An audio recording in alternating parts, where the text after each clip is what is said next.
محمد اللهم صل على سيدنا مولانا محمد وعلى آل سيدنا مولانا محمد যেখানে থাকো যেভাবে থাকো নবীজির সুন্নত মেনে নাও তাতে শান্তি তাতে মুক্তি যদিও তুমি মরে যাও আল্লাহুম্মা সাল্লি সাইয়্যিদিনা মাওলানা মুহাম্মদ ওয়া আলা আলি সাইয়্যিদিনা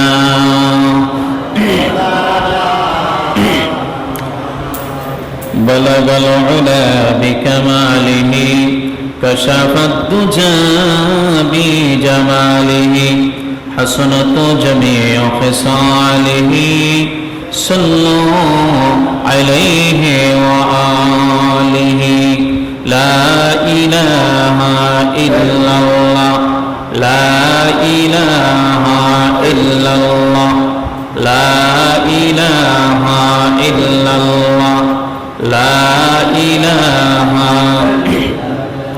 لا إله إلا الله محمد رسول الله صلى الله عليه وسلم উপস্থিত মুআজ্জাজ মুহতারাম সম্মানিত মুসলিম ইকরাম যারা আসছেন এবং আসতেছেন সকলের প্রতি সালাম আসসালামু আলাইকুম ওয়া রাহমাতুল্লাহি ওয়া বারাকাতুহু।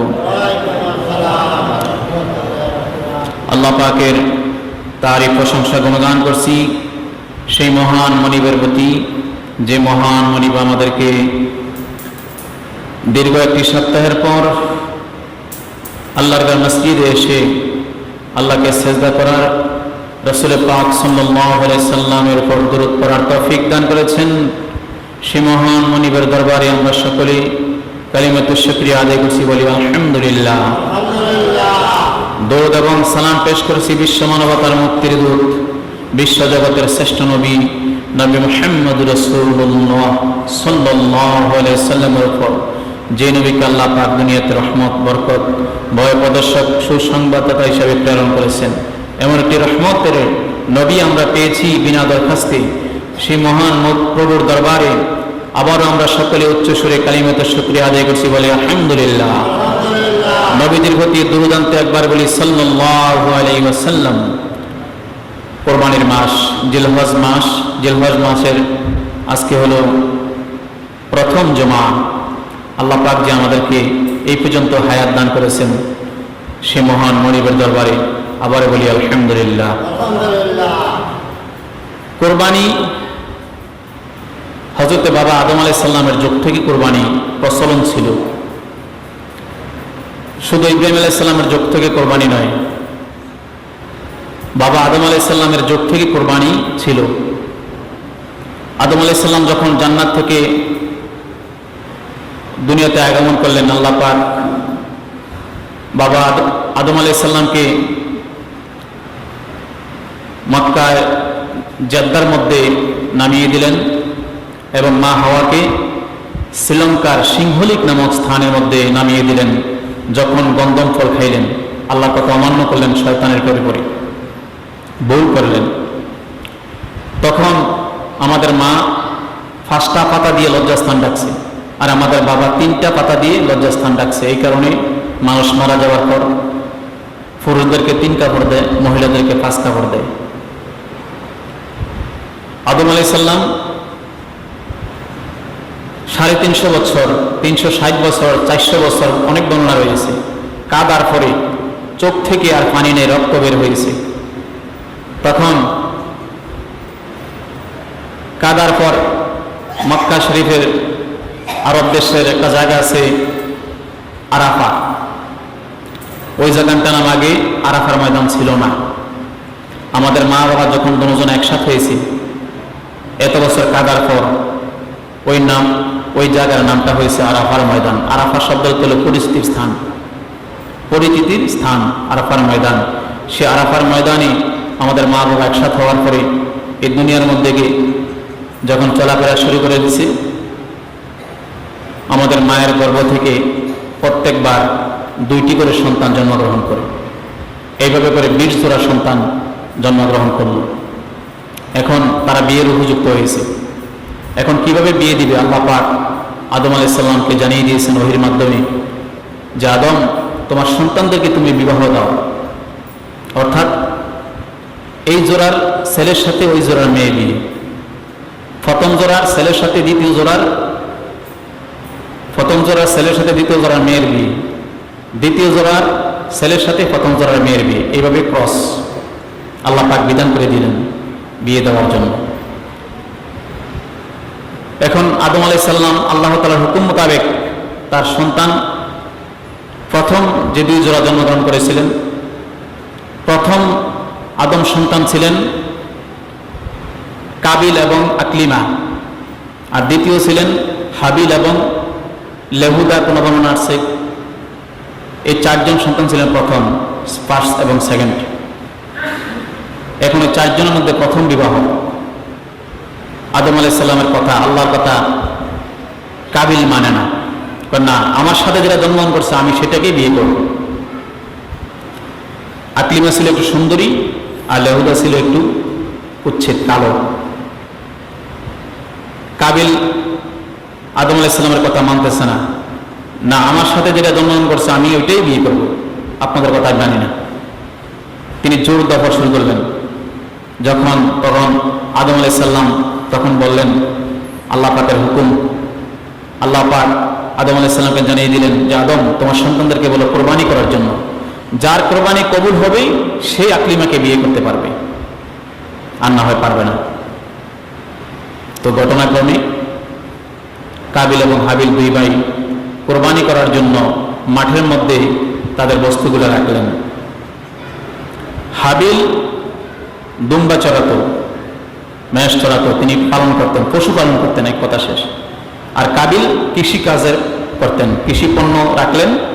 হাবিল রাখলো একটা দুম্বা, ছাগল, আর কাবিল রাখলো কিছু কৃষি পণ্য। ঘটনাক্রমে আল্লাহ পাক জানিয়ে দিয়েছেন যার কোরবানি কবুল হয় তার ওই কোরবানির বস্তুটা যে যেটা দিয়েছে ওইটা পুরে ছাই হয়ে যাবে। একটু পরে দেখলেন হাবিলের জন্তুটা আস্তে আস্তে করে আগুনে পড়ে ছাই করে দিয়েছে, সুবহানাল্লাহ। তখন আদম আলাইহিস সালাম বলেন, কাবিল তোমার কোরবানি আল্লাহ পাক কবুল করেন নাই। হাবিলের কোরবানি আল্লাহ পাক কবুল করে নিয়েছেন, হাবিলকে কবুল করে নিয়েছেন। আরো রাগ, কেন আল্লাহ তাআলা আমাকে কবুল করলো না, আরো রাগ। এই কথাটাই আল্লাহ পাক পবিত্র কোরআনে সূরা মায়েদার 27 নম্বর আয়াতে আমাদেরকে জানিয়ে দিয়েছেন। আল্লাহ পাক বলেন, হে মুহাম্মদ বন্ধু সাল্লাল্লাহু আলাইহি সাল্লাম, ওয়াতলু আলাইহিম নাবাআ বানা আদম বিল হক। আল্লাহ পাক বলেন, হে বন্ধু আপনি তাদেরকে আদমের 2 পুত্রের বাস্তব অবস্থা পাঠ করে শোনান।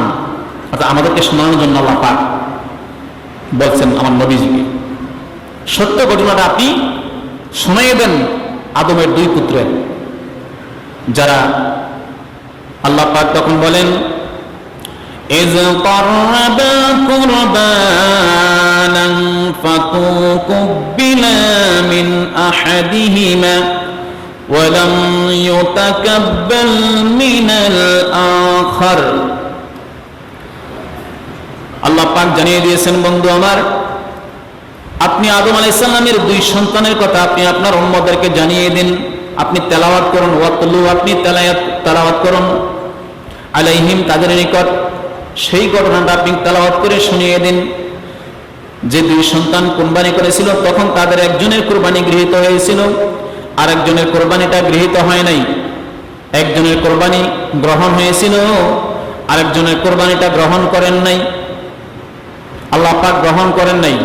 তখন আদম আলাইহিস সালামের সন্তান কাবিল তিনি বলেন, রাগ হয়ে গেলেন, তিনি বলেন, লা আকতুলান্নাকা, হাবিল তোকে আমি হত্যা করব, নাউজুবিল্লাহ বলেন। কোরআন শরীফে সূরা মায়েদার 27 নম্বর আয়াতে আল্লাহ পাক আমাদেরকে জানিয়ে দিয়েছেন। তখন কাবিল তখন জবাব দিল হাবিলকে যে হাবিল তোকে আমি হত্যা করব। ক্বালা তিনি বলেন লা আকতুলান্নাকা, আমি তোকে হত্যা করব তুই যদি এই পথ থেকে সরে না দাঁড়াস। অর্থাৎ আকলিমাকে বিয়ে করার প্রস্তাব থেকে তুই যদি সরে না দাঁড়াস তোকে আমি হত্যা করব। ক্বালা, তখন হাবিল কি বলেছিলেন? হাবিল নরম ভাষায় কথা বলেছিলেন। তিনি বলেন নাই আমিও তোমাকে হত্যা করব, তুমি আমাকে মারবা, আমি কি চেয়ে থাকবো? আমার বল আছে, আমার শক্তি আছে। হাবিল তখন এই কথাটা বলেন নাই। হাবিল কি বলেছিলেন? আল্লাহ পাক তখন আল্লাহ পাক কোরআন কারীমের মধ্যে আমাদেরকে জানিয়ে দিয়েছেন। ক্বালা, হাবিল বললেন ইন্নামা ইয়াতাকাব্বালুল্লাহু মিনাল মুত্তাকিন। তখন হাবিল বলিল আল্লাহ পাক ধর্মবিরু খোদাবিরু, যারা দুনিয়ার মধ্যে ধর্মবিরু খোদাবিরুর পক্ষ থেকে সে কোরবানিটা গ্রহণ করে নেন। যারা আল্লাহকে ভয় করে, যারা মুত্তাকি, তাদেরকে আল্লাহ পাক গ্রহণ করে নেয়। সুবহানাল্লাহ। আমি তোমার বিরুদ্ধে যুদ্ধ করবো না, তুমি আমার বিরুদ্ধে যাই করো, আমি আল্লাহকে ভয় করি। আল্লাহ পাক মুত্তাকি যারা, তাদেরকে আল্লাহ পাক গ্রহণ করে নেন। এই আয়াত থেকে আমাদের শিক্ষা গ্রহণ করতে হবে। কোরবানি শুধু করলে হবে না, আল্লাহকে ভয় করে কোরবানি করতে হবে। মুত্তাকি যারা, যারা আল্লাহকে সন্তুষ্ট করার জন্য আল্লাহকে ভয় করে যারা কোরবানি করে, তাদের কোরবানিটা আল্লাহ পাক কবুল করে নেয়। এখন এই কোরবানিটা হয়েছিল কোন জায়গায়? সর্বপ্রথম কোরবানি হয়েছিল, তাফসিরের মধ্যে আছে, বর্তমান সিরিয়ার রাজধানী দামেস্কের নিকটে হাবিল এবং কাবিলের কোরবানি হয়েছিল। সিরিয়ার নাম ছিল শাম দেশ। সিরিয়ার পূর্ব নাম ছিল শাম দেশ, অর্থাৎ আদম আলাইহিস সালামের নূহ আলাইহিস সালামের ছেলে শাম ছিল। এই শাম এই দেশটাকে আবাদ করেছেন, ছিল ওই জায়গায়, তার নাম ধরে শাম দেশ নামকরণ করা হয়েছিল। পরবর্তীতে শাম দেশকে সিরিয়া নামে রূপান্তরিত করা হয়। আরটা ছিল বাবেল শহর, ইরাকের মধ্যে, বর্তমান বাগদাদ শহর যেটা। ইসমাইল আলাইহিস সালাম, ইব্রাহিম আলাইহিস সালামের মাধ্যমে আমরা সেই কোরবানিটা পেলাম। সে কোরবানি করার জন্য আল্লাহ পাক ডাইরেক্ট আদেশ করেছেন। ইব্রাহিম আলাইহিস সালামকে আল্লাহ পাক অনেকগুলো পরীক্ষা করেছেন। তার মধ্যে উল্লেখযোগ্য পরীক্ষা হলো ইব্রাহিম আলাইহিস সালামকে নমরুদ যখন আগুনের মধ্যে ফেলালেন, ওই ইব্রাহিম আলাইহিস সালাম কোনোদিন বিচলিত হন নাই। যখন চরকের মধ্যে ধরে, অনেক লম্বা ঘটনা বলবো না, চরকের মধ্যে ধরে যখন ওই সৈন্যরা ইব্রাহিম আলাইহিস সালামকে আগুনের মধ্যে ফেলানোর চেষ্টা করতেছে, অনেক সৈন্য, কিন্তু ইব্রাহিম আলাইহিস সালামকে তুলতে পারতেছে না।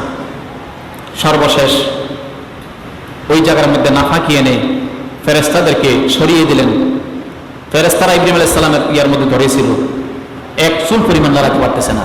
যখন ওই জায়গার মধ্যে নাফাকি শুরু করে দিল, ফেরেশতারা চলে গেল। ইব্রাহিম আলাইহিস সালামকে আস্তে করে চরক নিয়ে আগুনের মধ্যে যখন ফালিয়ে দিবে, জিবরাইল আলাইহিস সালাম এসে ইব্রাহিম আলাইহিস সালামকে বললেন যে আল্লাহর নবী ইব্রাহিম, আপনি এখন কি চান? ইব্রাহিম আলাইহিস সালাম বললেন আমি এখন কি যাব? আল্লাহ পাক কি আমার দেখে না? আমি তোমার কাছে কোনো সাহায্য চাবো না, আমি চাবো আল্লাহর কাছে সাহায্য।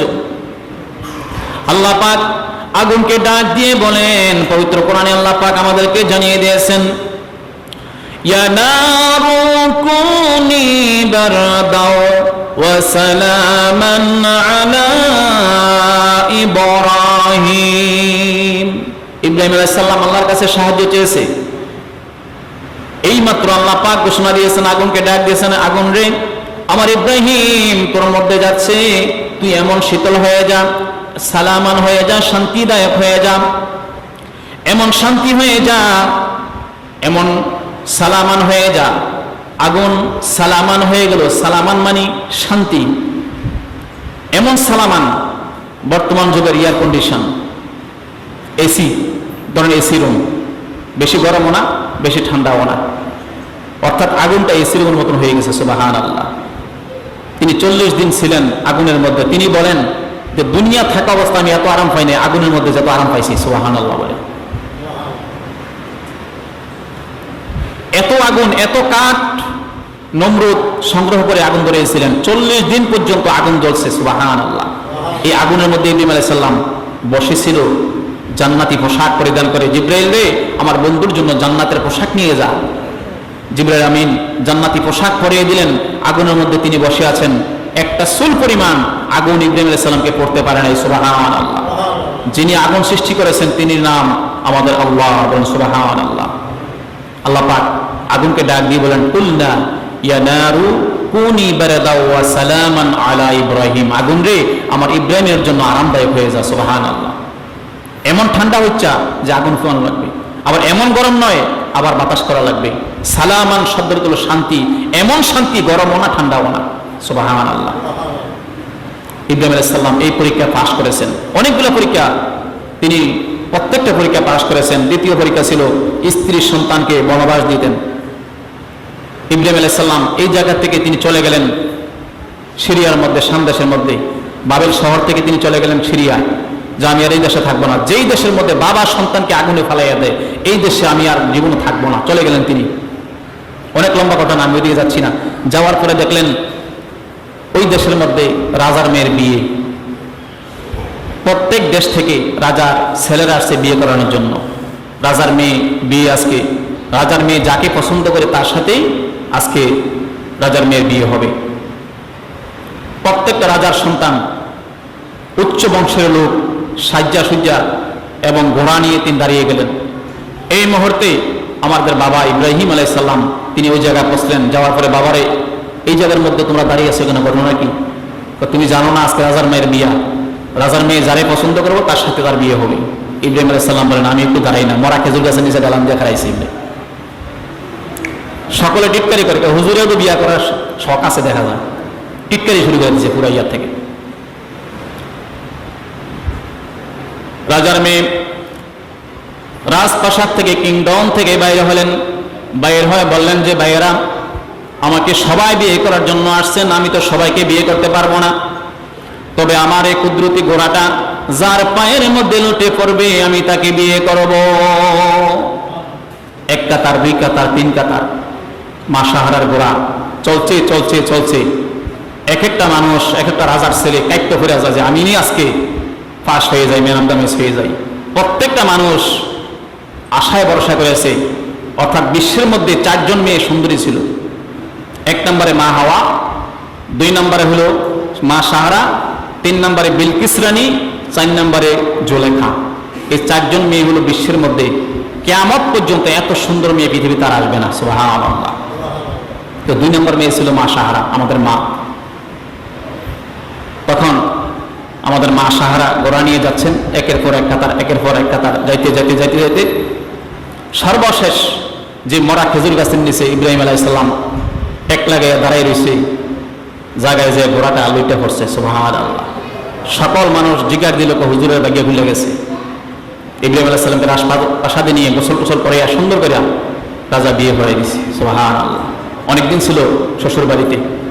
তিনি বলেন, আমি যদি এখানে থাকি তাহলে আমার ইসলাম প্রচার করবে কে, দিন প্রচার করবে কে? আমি তো আল্লাহর নবী, আমি চলে যাব। তিনি ঘটনাক্রমে চলে আসতেন আবারও। এইভাবে করে ইব্রাহিম আলাইহিস সালাম অনেক বছর হয়ে গেছে মা সাহারার সাথে।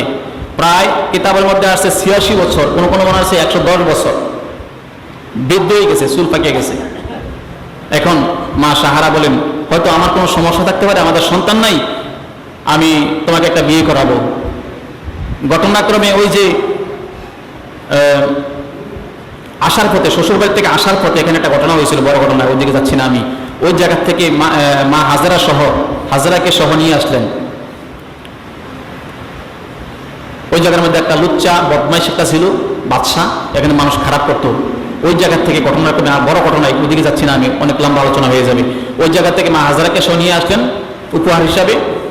এখন মা সাহারা বলেন, আমার তো সন্তান নাই, হয়তো আমার কোনো সমস্যা থাকতে পারে, আপনাকে আমি একটা বিয়ে করাই দেবো। আর বিয়ে করতে হবে একমাত্র হাজরাকে, আর কেউ কেউ বিয়ে করতে পারবেন না। তো হাজরার সাথে বিয়ে করাই দিল। বৃদ্ধ অবস্থা, হাজরার সাথে যখন বিয়ে করাই দিল, কিছুদিন পর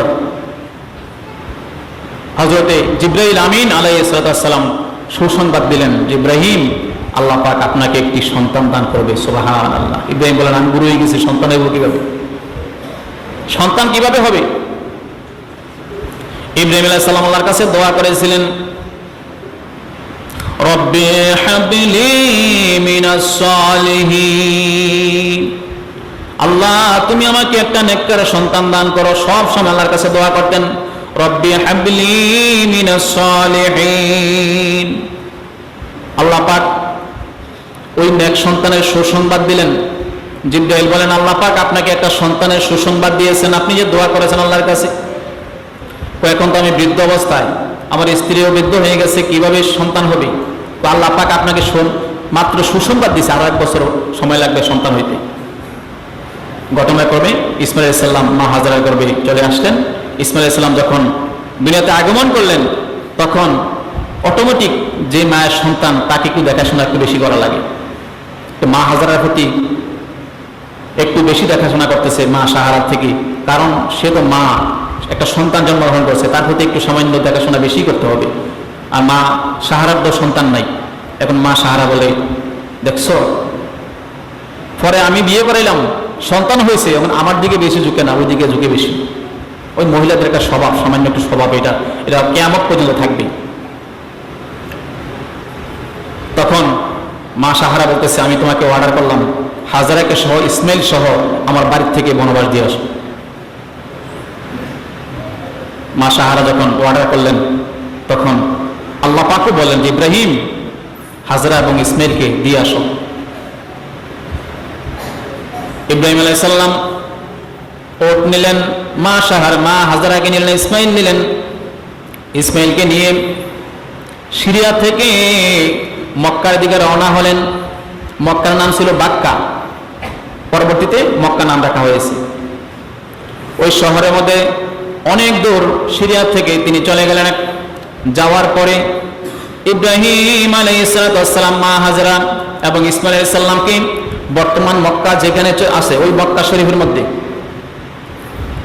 ওই জায়গার মধ্যে মা সন্তানকে রাখলেন। রাখার পরে তিনি চলে আসতেছেন। হাজরা দৌড় দিলেন যে, স্বামী আপনি কোথায় যাচ্ছেন? এই মরুভূমির মধ্যে যেখানে গাছ নাই, পালা নাই, কিছু নাই, 54 ডিগ্রি তাপমাত্রা, আর বাংলাদেশের মধ্যে 38-40 হলে আমাদের হুঁশ নাই, আহারে বেহুশ হয়ে যায়, পানির মধ্যে হয়ে থাকি, ফাঁকার নিচে ছাড়া তো কিছু হুঁশ নাই। আর যে জায়গার মধ্যে কোনো গাছ নাই, কিছু নাই, শুধু মরুভূমি, 54 ডিগ্রি তাপমাত্রা যে জায়গার মধ্যে, ওই জায়গার মধ্যে একটা শিশু সন্তান কিভাবে থাকবে? ইব্রাহিম আলাইহিস সালাম উপরের দিকে তাকালেন। কোন কোন বর্ণনা আছে আল্লাহর হুকুমে। তখন মা হাজরা বলেন, আল্লাহ যদি হুকুম করে থাকে, যান আপনি চলে যান। এই আল্লাহ আমাদেরকে না খেয়ে মারবে না, আমাদেরকে না খাওয়াইয়া মারবে না, আল্লাহ আমাদেরকে খাওয়াবে, আপনি চলে যান। সুবহানাল্লাহ। কেমন দৃঢ় বিশ্বাস ছিল মা হাজরা। হাজরা আলাইহিস সালাম কয়েকদিনের খাবার ছিল, খাবার যখন শেষ হয়ে যায়, তখন ইসমাইল পানির জন্য, দুধের জন্য তিনি ছটপট করতেছে। মায়ের বুকের মধ্যে দুধ নাই, কারণ মা পানি খেতে পারে না, দুধ কোথায় থেকে আসবে?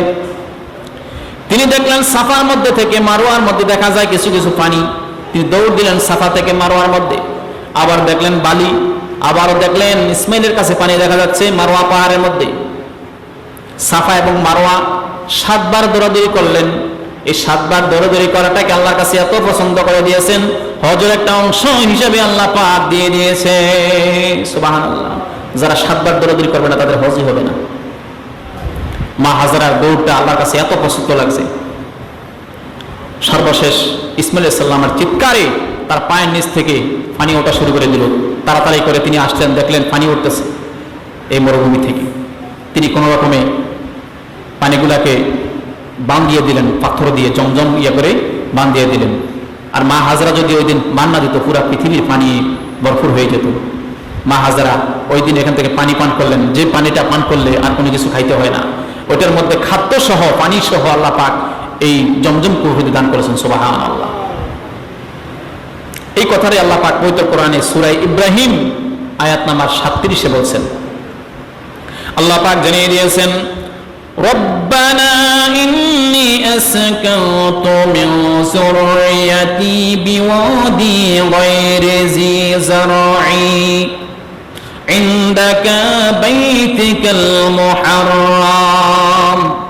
ইব্রাহিম আলাইহিস সালাম যখন চলে যাবেন আল্লাহর কাছে দোয়া করলেন, হে প্রভু, আমি আমার বংশ থেকে, আমি আমার জুরিয়াত থেকে কিছু অংশকে এখানে রেখে যাচ্ছি বসবাস করার জন্য। আল্লাহ, যেই জায়গার মধ্যে গায়রি জিজাররিন, অর্থাৎ কোনো ফসল হয় না যেই জায়গা, ওই জায়গার মধ্যে আমার বংশধর রেখে যাচ্ছি। ইব্রাহিম আলাইহিস সালাম আল্লাহর কাছে দোয়া করলেন, রব্বানা, ও আমার প্রতিপালক, আমার প্রভু, লিইউকিমুস সালাতা, তাদেরকে নামাজ কায়েম করেন, তারা যেন নামাজ কায়েম করতে পারে।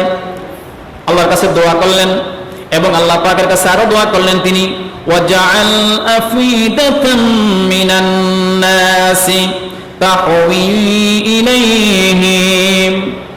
তিনি আল্লাহর কাছে আরো দোয়া করলেন, আল্লাহ, আমার দোয়াটা কবুল করো, যদি কোনো মানুষ এখানে আসে, এই মানুষের যেন তাদের প্রতি একটু সহানুভূতি দেখায়, মায়ের নজরে তাকায়, মায়ের নজরে তাকায়। ইব্রাহিম আলাইহিস সালাম আল্লাহর কাছে দোয়া করলেন, আল্লাহ পাকও দোয়াটা কবুল করে নিলেন। এবং ইব্রাহিম আলাইহিস সালাম আরো দোয়া করলেন কি, সূরা ইব্রাহিম 37 নম্বর আয়াতে আল্লাহ পাক জানিয়ে দিয়েছেন, ওয়ারযুকহুম মিনাস সামারাত, এবং তাদের জন্য ফল দিয়ে দিন আপনি, তারা ফল খাবে, আমার সন্তান, আমার স্ত্রী, তাদেরকে ফল দিয়েন।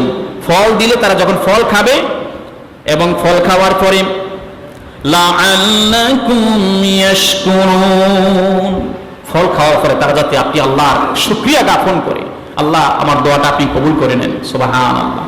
আল্লাহ পাক ইব্রাহিম আলাইহিস সালামের দোয়াটা কবুল করে নিলেন। আল্লাহ পাক এমন ভাবে মায়ের সম্মান দিয়েছেন, যত মানুষ এখানে আসছে কেউ বোন বলে ডাক দেয়, মা বলে ডাক দিয়েছে, বলুন সুবহানাল্লাহ। বিভিন্ন জায়গা থেকে বণিকরা যখন আসলো, ব্যবসায়িকরা যখন আসলো, এই জায়গার মধ্যে পানি, কাক, পশু পাখি ঘুরাঘুরি করতেছে, ঘটনা কি, যাওয়ার পরে দেখলো কি ওই জায়গার মধ্যে একজন সন্তান, একজন মা বসে আছে, থাকার কোনো জায়গা নাই, অর্থাৎ খানা কাবা বালুয়ে, অর্থাৎ হয়ে গেছে, অনেকদিন পরে তো খানা কাবার বংশ হয়ে আছে। ওই জায়গার মধ্যে মা হাজারা এবং ইসমাইল আলাইহিস সালাম, তখন ব্যবসায়ীরা বলল, মা, আপনার কাছে একটু পানি চাচ্ছি, আপনি আমাকে একটু পানি দিন। তখন মা তাদেরকে পানি দিলেন এবং বললেন, আমরা আপনাকে টাকা দেবো, 1 টাকা করে দেবো, একটা টাকা দেবো। তিনি বললেন, টাকা লাগবে না। এবং জিবরাইল আলাইহিস সালাম আল্লাহর পক্ষ থেকে তিনি চলে আসলেন যে, হাজারা রে, বাকি পানি দিও না, টাকা নাও, কিছু টাকা নাও। তখন তিনি টাকা নিলেন এবং ওই বণিকরা, ব্যবসায়িকরা মা হাজারাকে একটা ঘর বানিয়ে দিলেন, তারাও বসবাস করা শুরু করে দিল। এইভাবে করে বর্তমান মক্কা শরীফ। সুবহানাল্লাহ। যে ইব্রাহিম আলাইহিস সালাম এবং ইসমাঈল আলাইহিস সালামের মাধ্যমে সে মক্কাটা পরবর্তীতে পূর্ণ সম্প্রচারণ করা হয়েছিল। আল্লাহ পাক যেন আমাদের সকলকে যেন এই মক্কা শরীফে যাওয়ার তৌফিক ভিক্ষা দান করে, বলি আমিন। নবীজি সাল্লাল্লাহু আলাইহি সাল্লাম এই ইসমাঈল আলাইহিস সালামের বংশ থেকে এসেছিলেন। ইব্রাহিম আলাইহিস সালাম আল্লাহর কাছে দোয়া করলেন, সব সময় দোয়া করতেন, আল্লাহ, আখিরি জামানার পয়গম্বর আমি ইব্রাহিমের বংশ থেকে দিয়ে দিও। সুবহানাল্লাহ। ইব্রাহিম আলাইহিস সালামের বংশ থেকে, ইসমাঈল আলাইহিস সালামের বংশ থেকে আমাদের নবীজি দুনিয়াতে আগমন করেছেন। এইভাবে করে ইব্রাহিম আলাইহিস সালাম দোয়া করে যখন চলে গেলেন, প্রায় 13 বছর পর ইব্রাহিম আলাইহিস সালাম তিনি স্বপ্নে দেখলেন যে, ইব্রাহিম, তোমার প্রিয় বস্তু তুমি কোরবানি করে দাও। তিনি কোরবানি করার জন্য অনেকগুলো ওট কোরবানি করলেন। কোরবানি করার পরে আবারও প্রথম দিলেন 8 রাত, 8ম রাত্রে তিনি কোরবানি করলেন। পরের দিন, না, তোমার কোরবানি কবুল হয়েছে না, আবার করো। তিনি আবার 9ম রাত্রিতে আবার করলেন, না, তোমার কোরবানি কবুল হয়েছে না, তোমার প্রিয় বস্তু কোরবানি করো, দুনিয়ার মধ্যে তোমার যেটা সবচেয়ে প্রিয়। ইব্রাহিম আলাইহিস সালাম একটানা 2 দিন কোরবানি করলেন, কোরবানি কবুল হয় না। ইব্রাহিম বলেন, আমার তো একমাত্র প্রিয় বস্তু ইসমাইল ছাড়া দুনিয়াতে আর কেউ নাই, ইসমাইল আলাইহিস সালাম ছাড়া কেউ নাই। তিনি আবার সেই সিরিয়ার জমিন থেকে রওনা হলেন মক্কার দিকে। মক্কায় আসার পরে তিনি মা হাজরার সামনে আসলেন। মা হাজরা আসার পরে বলেন, ইসমাইল কোথায়? ইসমাইলকে একটু সাজিয়ে দাও, আমার বন্ধুর বাড়িতে আমি ইসমাইলকে নিয়ে যাব। যদি বন্ধু তোমার ইসমাইলকে সয়াস করে, হয়তো বন্ধুর বাড়িতে রেখেও আসতে পারি, তুমি একটু সাজাইয়া দাও। আর বর্তমান মা যদি হইতো, কি জবাবটা দিত বলেন? যে 13 বছর আমাদেরকে এইভাবে বনবাস রেখে গেছো, আমাদের কোনো খোঁজখবর নেও নাই, আজ আসছো ইসমাইলকে বন্ধুর বাড়িতে বেড়াতে যাবা, আবার বলো বন্ধু রেখে দিলে আবার আনবা না। ফিসা দিয়া বাড়ি দিয়া শেষ করে দিত বর্তমান যুগের মহিলারা বলে। কিন্তু আমাদের মা হাজারা আলাইহিস সালাম তিনি বলেন, স্বামীর খেদমত করলেন এবং স্বামীকে ওসিয়ত করে দিলেন যে স্বামী, ইসমাইলকে আপনার কাছে আমি দিতেছি, দেব, তবে সন্ধ্যা হওয়ার আগে আগে আমার ইসমাইল যেন আমার কোলের মধ্যে ফিরিয়ে দেন, কারণ সন্ধ্যা হওয়ার সাথে সাথে আমার ইসমাইলকে আমি ঘরের মধ্যে শোয়ে দিই, ঘুম পাতাই দিই। 8 বছর বয়স, মতান্তরে 13 বছর বয়স, অর্থাৎ বাবার সাথে যখন চলাফেরা করার বয়সে উপনীত হলো। আল্লাহ পাক পবিত্র কোরআনে সূরা সাফফা আয়াত নাম্বার 102 আল্লাহ পাক বলেছেন, ফালাম্মা বালাগা মাআহুস সাইয়া, যখন ইব্রাহিম আলাইহিস সালামের সাথে ইসমাইল চলাফেরা করার বয়সের উপনীত হলো। তাফসীর মুফাসসিরগণ তাফসীরে লিখছেন যে 8 বছর মতান্তরে 13 বছর বয়স, অর্থাৎ বোঝা শোনার বয়স হয়েছে, বুঝতে পারে। তখন ইব্রাহিম আলাইহিস সালাম আবারও মা হাজরা বললেন যে বাবারে, তোর বাবার বন্ধুর বাড়িতে বেড়াইতে যাবি, তোর বাবার বন্ধু যেটা খাওয়াইতে দেয় আমার জন্য কিছু নিয়ে আসিস। কি নিয়ে আসবো? ইসমাইল আলাইহিস সালামের কথা, মায়ের কথা শুনে ইব্রাহিম আলাইহিস সালাম কান্না করতেছে উপরের দিকে তাকিয়ে। আল্লাহ, তুমি সবকিছু দেখতে পাচ্ছ, যে তুমি হুকুম করেছো আমার প্রিয় বস্তু কুরবানি করার জন্য।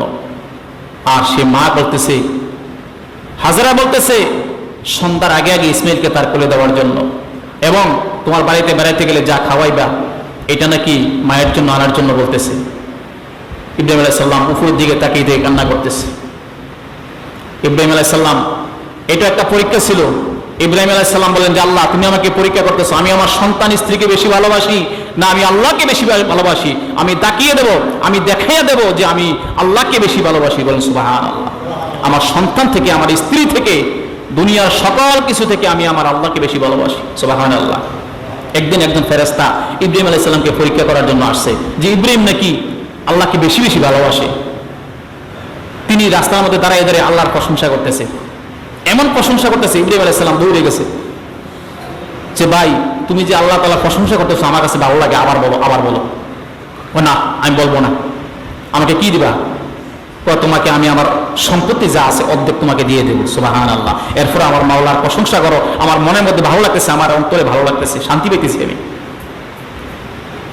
তারপরে প্রশংসা করলেন, অনেকক্ষণ প্রশংসা করলেন আল্লাহ তাআলা।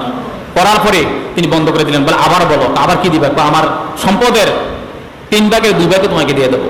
আবার বললেন আমাকে কি দিবা? আমার পুরো সম্পত্তি তোমাকে দিয়ে দেবো। আমার আল্লাহর প্রশংসা করো। বলো সুবহানাল্লাহ। ফেরেশতারা তখনই বুঝতে পারছে যে আল্লাহ পাককে ইব্রাহিম আলাইহিস সালাম কত ভালোবাসে এবং খলিল উপাধি কেমন আল্লাহ পাক দান করেছেন ইব্রাহিম আলাইহিস সালামকে। সুবহানাল্লাহ। এইভাবে করে অনেকগুলা প্রশ্ন করেছিলেন, অনেকগুলা পরীক্ষা করেছিলেন। সমস্ত পরীক্ষা ইব্রাহিম আলাইহিস সালাম পাস করেছিলেন। এই জন্য ইব্রাহিম আলাইহিস সালামকে আল্লাহ পাক জাতির পিতা হিসেবে আমাদেরকে দান করে দিয়েছেন। আল্লাহ পাক পবিত্র কোরআনে বলেছেন, মিল্লাতা আবিকুম ইব্রাহিম, মিল্লাতা আবিকুম ইব্রাহিম হুয়া সাম্মাকুমুল মুসলিমিন। মিল্লাতের জন্য, মুসলমানের মিল্লাতের জন্য ইব্রাহিম আলাইহিস সালামকে আল্লাহ পাক জাতির পিতা করে দুনিয়াতে আগমন করিয়েছে। সুবহানাল্লাহ। জাতির পিতা বানিয়ে দিয়েছেন ইব্রাহিম আলাইহিস সালামকে। মিল্লাতা আবিকুম ইব্রাহিম হুয়া সাম্মাকুমুল মুসলিমিন।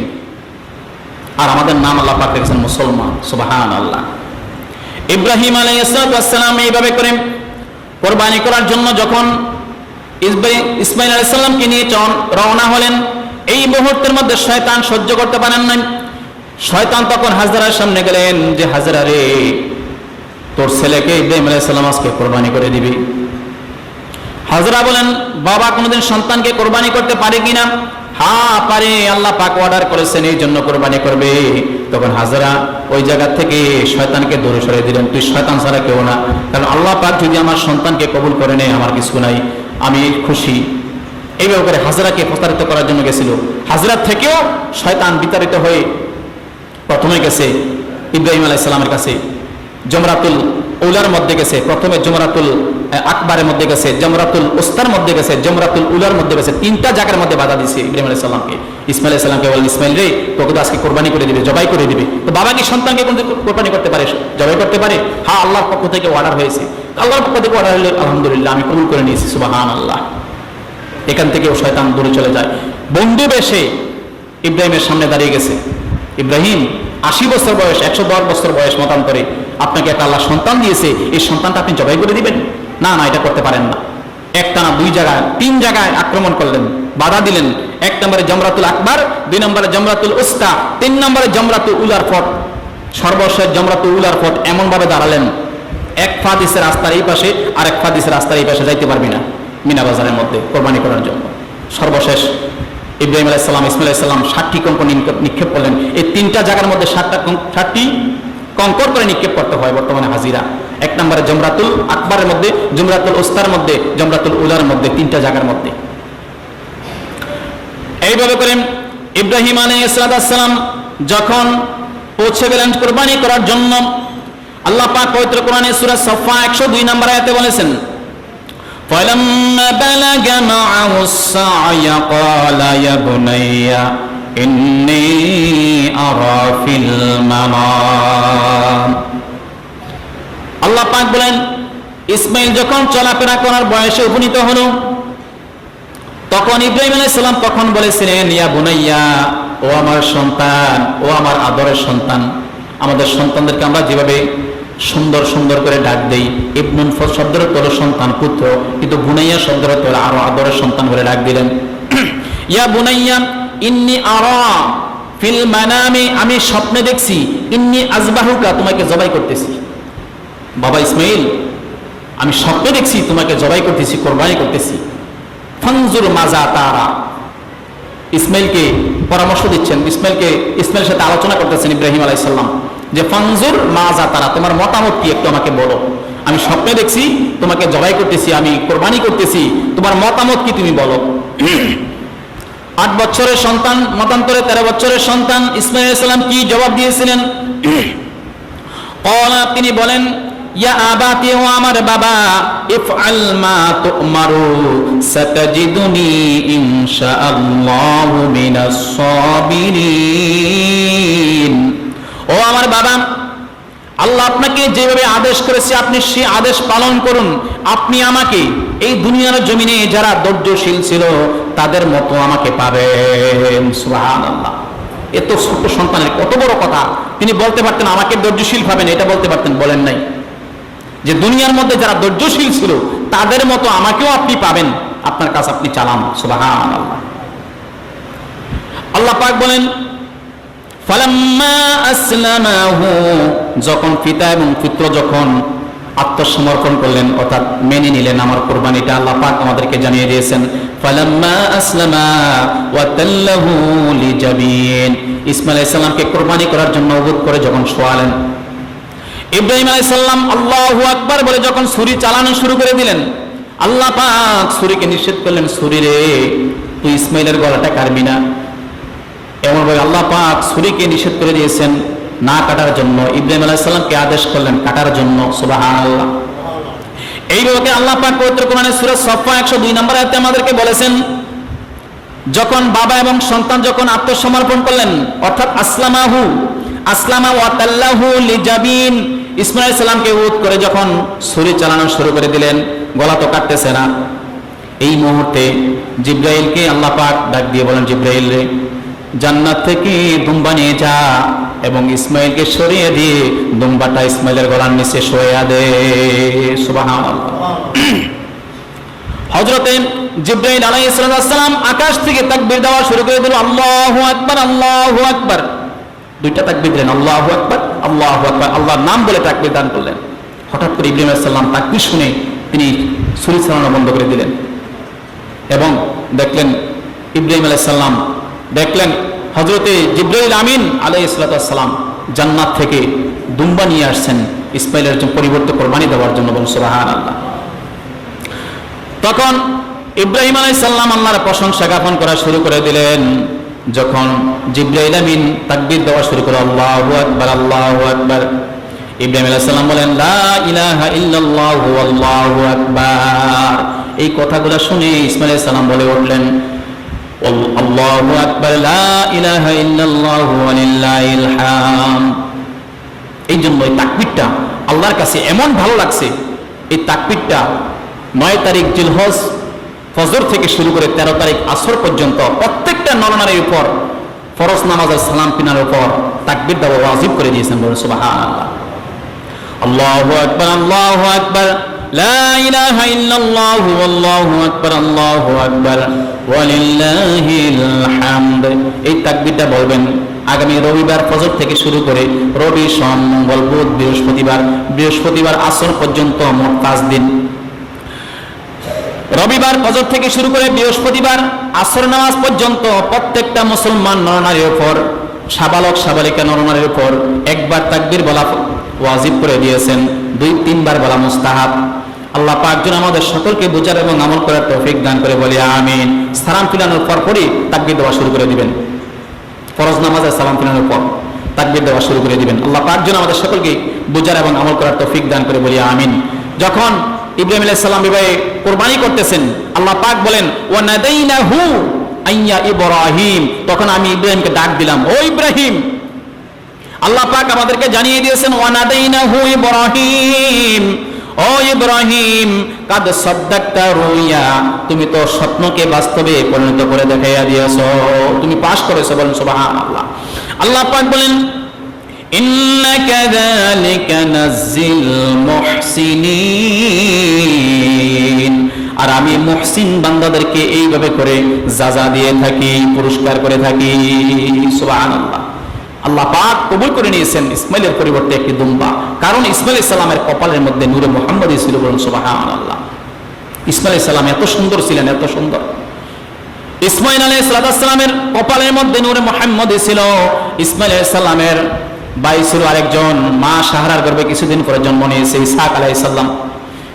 হাজরা আলাইহিস সালামের গর্ভের মধ্যে ইসমাইল, মা সাহারার গর্ভ থেকে আসলো ইসহাক আলাইহিস সালাম। বৃদ্ধ বয়সে 2টা সন্তান আসলো দুনিয়াতে। আর এই ইসহাক আলাইহিস সালামের ছেলের নাম ছিল ইয়াকুব আলাইহিস সালাম। ইয়াকুব আলাইহিস সালামের বংশ থেকে আল্লাহ পাক 1 লক্ষ নবী রাসূল পাঠিয়েছে। সুবহানাল্লাহ।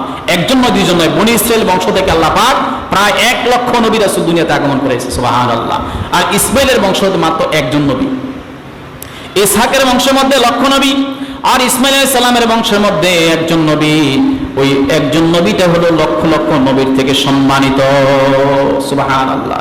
ইব্রাহিম আলাইহিস সালামের সুন্নাত আবিকুম ইব্রাহিম, ইব্রাহিম আলাইহিস সালামের সুন্নাত এই কুরবানিটা, এই কুরবানির জন্য আমাদের উপর ওয়াজিব। আল্লাহ পাক যেন আমাদেরকে করার তৌফিক দান করে, সকলে বলি আল্লাহুম্মা আমিন। আল্লাহ পাক পবিত্র কোরআনে বলেছেন সেই কুরবানির গোশত, রক্ত আল্লাহর কাছে পৌঁছে না। আল্লাহ পাক বলেন লা ইয়ানালাল্লাহু লুহুমুহা ওয়ালা দিমাউহা। ও আমার বান্দারা, তোমরা যে কুরবানি করতেছো, তোমাদের কুরবানির জন্তুর রক্ত এবং বস্তু আমি আল্লাহর কাছে পৌঁছে না। কি পৌঁছে যায়? ওয়ালাকি ইয়ানালুহু তাকওয়া মিনহুম, তোমাদের মধ্য থেকে যে তাকওয়া রয়েছে, আমি আল্লাহর ভয় রয়েছে, ওই ভয়টাই আমি আল্লাহর কাছে পৌঁছে যায়। সুবহানাল্লাহ। তাহলে আমরা কুরবানি করব একমাত্র আল্লাহকে সন্তুষ্ট করার জন্য, আল্লাহর ভয়ে আমরা কুরবানি করব। আল্লাহ পাক যেন আমাদের সকলকে যেন বুঝে এবং আমল করার তৌফিক ভিক্ষা দান করে, সকলে বলি আল্লাহুম্মা আমিন। আল্লাহ পাক যেন যাদের উপর কুরবানি ওয়াজিব, প্রত্যেকেই কুরবানি করার চেষ্টা করবেন। কুরবানি যদি না করেন আপনি গুনাহগার হবেন। এই কুরবানির উসিলায় আল্লাহ পাক যেন আমাদের সকলকে মাফ করে দেয়, বলি আমিন। এবং রাসূল পাক সাল্লাল্লাহু আলাইহি ওয়াসাল্লাম বলেছেন সেই কুরবানির পশুর পশম, খুর এবং সিংহ কিয়ামতের ময়দানে আপনার ওজনের পাল্লার মধ্যে দেওয়া হবে। বলুন সুবহানাল্লাহ। আপনার ওজনের পাল্লা ভারী হওয়ার জন্য আল্লাহ। মা আয়েশা সিদ্দিকা রাদিয়াল্লাহু তাআলা একটা হাদিস বর্ণনা করেন, আন আয়েশা রাদিয়াল্লাহু তাআলা আনহা قالت قال رسول الله صلى الله عليه وسلم ما عمل ابن آدم من عمل يوم النهار أحب إلي الله عز وجل من إحراق الدم। মা আয়েশা সিদ্দিকা রাদিয়াল্লাহু তাআলা আনহা থেকে বর্ণিত হাদিস, রাসূল পাক সাল্লাল্লাহু আলাইহি ওয়াসাল্লাম বলেছেন, আদম সন্তান কুরবানির দিন যে আমলগুলা করে সবচেয়ে উত্তম আমল হলো কুরবানি করা। সুবহানাল্লাহ। মিন ইহরাকিদ দাম, সবচেয়ে উত্তম আমল হলো কুরবানি করা। কেন না? ওয়া ইন্নাহু লিয়াতি ইয়াউমাল কিয়ামা, কিয়ামতের ময়দান যেদিন কায়েম হয়ে যাবে, কিয়ামতের ময়দানে আদম সন্তান যখন কুরবানি করবে, ওই কুরবানির বিকুরুনিহা, কুরবানির পশুর শিং, ও আশআরিহা এবং তাহার পশম, ও আজলাফিহা এবং তার খুর সমূহ, এগুলা 3টা বস্তু হাসরের ময়দানে আনা হবে। সুবহানাল্লাহ। আপনার ওজনের পাল্লা আল্লাহ পাক ভারী করে দিবে যদি আল্লাহ পাক আপনাকে রহমতের নজর দান করেন, আপনার কুরবানিটা কবুল করে নেন। এবং নবীজি বলেছেন, ইবনে মাজাহ শরীফের হাদিস, وأن دامن يقع من الله بما كان قبل أن يقع بالأرض।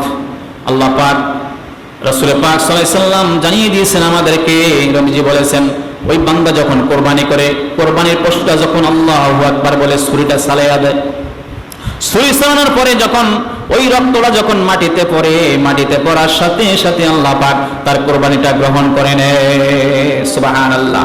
ফাতিবু বিহা নাফসা, তোমরা এই তো অতএব তোমরা এই পুরস্কার আন্তরিকভাবে খুশি হয়ে নাও। রাসূল পাক সাল্লাল্লাহু আলাইহি সাল্লাম বলেছেন, আল্লাহ পাক তোমাদের কোরবানি কবুল করে নেয় রক্তটা মাটিতে পড়ার সাথে সাথে। বলুন সুবহানাল্লাহ। এবং নবীজি বলেছেন, ফাতিবু বিহা নাফসা, রাওয়াহু ইবনে মাজাহ, ইবনে মাজাহ শরীফের হাদিস। তোমরা এই পুরস্কারটা আন্তরিকভাবে তোমরা গ্রহণ করে নাও। বলেন সুবহানাল্লাহ। আল্লাহ পাক যেন আমাদের সকলকে বোঝার এবং আমল করার তৌফিক ভিক্ষা দান করে। সকলে বলি আল্লাহুম্মা আমিন। কোরবানি করার চেষ্টা করবেন, যাদের উপর কোরবানি ওয়াজিব। কোরবানি 3 দিন, 10, 11, 12, এই 3 দিন আপনি যে কোনো একদিন কোরবানি করতে পারবেন, তবে 10 তারিখে কোরবানি করা উত্তম, ভালো।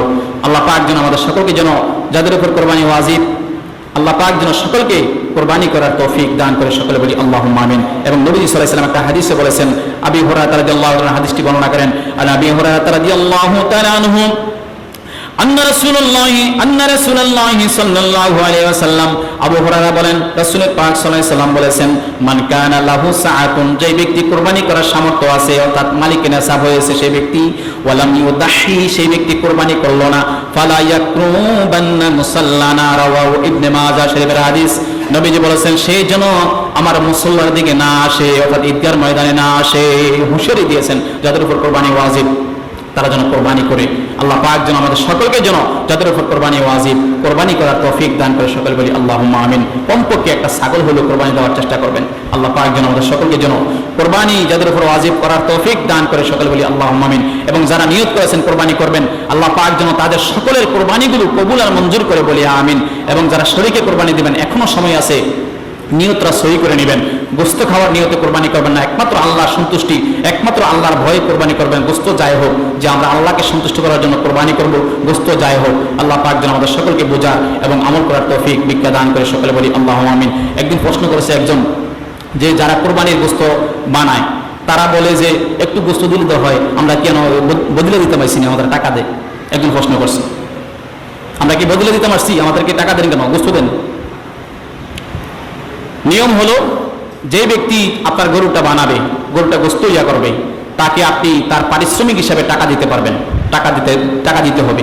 আর গোস্ত দিবেন আপনি ফি সাবিলিল্লাহ, কারণ আপনি যখন কোরবানির নিয়ত করছেন এটা ফি সাবিলিল্লাহ হয়ে গেছে, আল্লাহ রাস্তা হয়ে গেছে। এটা ওইটার থেকে আপনি আর মজুরি দিতে পারবেন না, কারণ এটা তো আপনি দিয়েই দিচ্ছেন, ওটা থেকে আপনি আর আনবেন কিভাবে আবার। এই জন্য আপনি ফি হিসাবে, অর্থাৎ আল্লাহর রাস্তা হিসাবে তাকে আপনি দেন, কোনো সমস্যা নাই। কিন্তু পারিশ্রমিক হিসাবে আপনি তাকে ওইটা থেকে গোস্ত দিতে পারবেন না। আপনি যদি বলেন, সেই গরিব মানুষ আমার আত্মীয়, আমাকে একটু সহযোগিতা করছে, তাকে তো আমি পারিশ্রমিক দিলামই, দেওয়ার পরেও আপনি তাকে গোস্ত দিলেন, সমস্যা নেই, কোনো সমস্যা নেই, গোস্ত দিতে পারবেন, দিয়ে দিন। তার গরিব হিসাবে আসে। আল্লাহ পাক যেন তাদেরকে কবুল আর মঞ্জুর করে, বলি আমিন। এবং আমাদের সকলের কোরবানিগুলো কবুল আর মঞ্জুর করে। সকলে বলি আল্লাহুম্মা আমিন। এবং ঈদের দিনের কয়েকটা সুন্নত বলি। ঈদের দিনের সকালবেলা ঘুম থেকে ওঠা সুন্নত। সকাল সকাল ঘুম থেকে উঠবেন, ফজর নামাজ আদায় করবেন। অনেক মানুষ আছে ঈদের নামাজ পড়ার জন্য তৈরি, কিন্তু ফজর নামাজ পড়ে না। ফজর নামাজটা আদায় করবেন, সকাল সকাল ঘুম থেকে উঠে ফজর নামাজ আদায় করে ঈদগাহে যাবেন তাড়াতাড়ি করে, বসা মাজা করে। এই যে 2 মিনিট 1 মিনিট টাইম আছে, অনেকে এইভাবে আসে, এই কাজগুলো করবেন না। ঈদগাহের ময়দানে আসবেন আউয়াল টাইমে, আখেরি টাইমে, সর্বপ্রথম আসার চেষ্টা করবেন। এবং যাওয়ার সময় তাকবীর বলবেন, আল্লাহু আকবার, আল্লাহু আকবার, লা ইলাহা ইল্লাল্লাহু, আল্লাহু আকবার, আল্লাহু আকবার, ওয়ালিল্লাহিল হামদ। এই তাকবীর বলতে বলতে ঈদগাহের ময়দানে যাবেন। এবং আবার আসার সময় তাকবীর বলতে বলতে ঈদগাহের ময়দান থেকে বাড়িতে আসবেন। এক রাস্তা দিয়ে যাওয়া সুন্নত, আর এক রাস্তা দিয়ে যাওয়া আসা সুন্নত। রাসূল পাক সাল্লাল্লাহু আলাইহি ওয়াসাল্লাম ঈদগাহে যেতেন এক রাস্তা দিয়ে, আসতেন আরেক রাস্তা দিয়ে। তো আমাদের রাস্তা দুটো একটা, এক পাশে দিয়ে যাবেন, আরেক পাশ দিয়ে আসবেন, এরপর সুন্নতটা আদায় হবে। আল্লাহ পাক যেন তৌফিক দান করে, বুঝার তৌফিক দান করে, বলি আমিন। এবং ঈদগাহে গিয়ে নামাজগুলো আদায় করার চেষ্টা করবেন এবং অতি দ্রুত কোরবানি করার চেষ্টা করবেন। আল্লাহ পাক যেন আমাদের সকলকে বুঝার এবং আমল করার তৌফিক দান করে। আরেকটা সুন্নত হলো, যারা কোরবানি করে তাদের জন্য সুন্নত হলো, রমজান মাসের রোজার ঈদে হলো কোনো কিছু মিষ্টি জাতীয় খেজুর বা কোনো কিছু খেয়ে যাওয়া সুন্নত। আর কোরবানি ঈদে যারা কোরবানি করে তাদের জন্য সুন্নত হলো না খেয়ে ঈদগার ময়দানে যাবেন এবং কোরবানি করার পরে কোরবানির